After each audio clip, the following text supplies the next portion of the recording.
मित्रों नमस्कार। आज हम पहुंचे हैं खास मुलाकात कार्यक्रम के तहत बरेली कचहरी। यहां पर अधिवक्ताओं का चुनाव बहुत तेजी के साथ चल रहा है। चंद रोज बचे हैं मतदान के। अध्यक्ष पद के दमदार दावेदार हैं अनिल द्विवेदी एडवोकेट। एक बार आप बरेली बार के अध्यक्ष रह चुके हैं। आपने अधिवक्ताओं के कल्याण के लिए कई काम अपने अध्यक्ष कार्यकाल में करवाए थे। इस बार अध्यक्ष पद पर फिर से दावेदार हैं और चुनाव जीतने के बाद अधिवक्ताओं के कल्याण के लिए क्या करने वाले हैं, आइए गौर से सुनते हैं अनिल द्विवेदी एडवोकेट को। जुड़े रहिए हमारे साथ, देखते रहिए हमारी खास रिपोर्ट।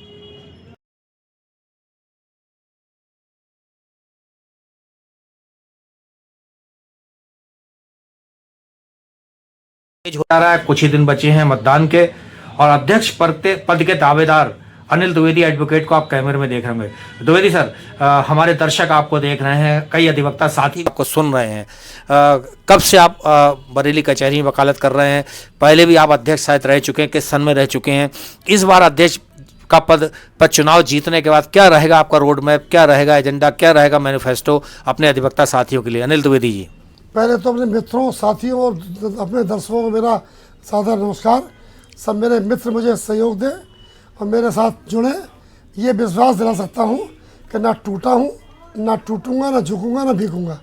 दूसरी बात, मैं सन 11-12 में प्रेसिडेंट रहा था और मैंने अपने समय में जो कार्य किए थे उन कार्यों का शुरुआत भी मैंने की थी और मेरे बाद किसी ने किया नहीं। जैसे मैंने अधिवक्ता वेलफेयर फंड बनाया था, उसमें मैंने अपने सारे अधिवक्ता साथियों की मृत्यु पर उनको सबको 25,000 रुपये उनकी मृत्यु पर उनके घर पर जाकर दिया था और प्रत्येक बीमार साथी को 10,000 प्रत्येक अधिवक्ता को दिया था।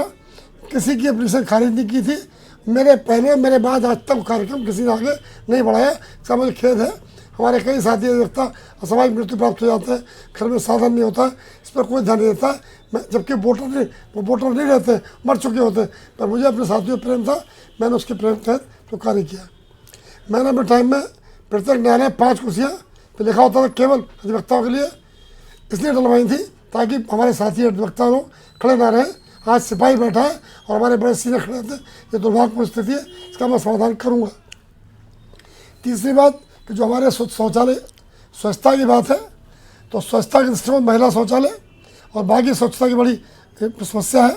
मैंने अपने कार्यकाल में अपनी बरेली कचहरी को 5 सेक्टर में बांटा था, सबको याद होगा। उसमें 5 सेक्टर में प्रत्येक सेक्टर के 2 एडवोकेट को उसका इंचार्ज बनाया था और एक सफाई कर्मचारी को बाकायदा कार्ड डाल के ले उसे अपॉइंट किया था मैं, जो वहाँ काम करता था। और वहीं से जब उनकी रिपोर्ट मिल जाती थी काम सही करा तो वेतन मिलता था, स्वच्छता सुनिश्चित होती थी, जो मेरे बाद नहीं की गई। खेत का विषय उसे सुचारू करूँगा। हमारे जूनियर साथियों को जो कम से कम 100 चैम्बर खाली पड़े हैं और कम से कम 200 चैम्बर जगह पड़ी है जो बहुत आसानी बन सकती है।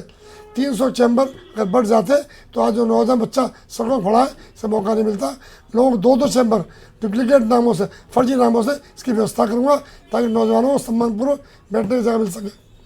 और सबसे इम्पोर्टेंट बात यह कि न्यायालय में जो अराजकता फैली हुई है, जो न्यायिक कार्य बाधित होते हैं, जिस कार्य में कोई रिपोर्ट थाने से मांगी गई है वो 2 दिन में ना आए तो हमारा गाँव से मुवक्किल आता है, परेशान होता है, साहब कहते हैं डेट पड़ गई साहब, 3 तारीख बकरी से आता है तो भीड़ लगी रहती है, वकील परेशान होता है, साहब लोग चैम्बर में रहते हैं। तो इस व्यवस्था मतलब ताकि जो लोग गांव से शहर से आए उनको उनका हक मिले। अगर जमानतें होंगी एक पैटर्न में सबकी होंगी और स्टेबल सबको मिलेगा, पक्षपातपूर्ण स्थिति बदलेगी। मैं नहीं कहता भ्रष्टाचार है, पर कुछ ना कुछ तो है, से रोका जाएगा। मैं निश्चित ये विश्वास रखता हूँ कि मैं बाहर का हूँ, बेंच का नहीं हूँ और बाहर के कुछ भी कर सकता हूँ। सिर्फ हमारे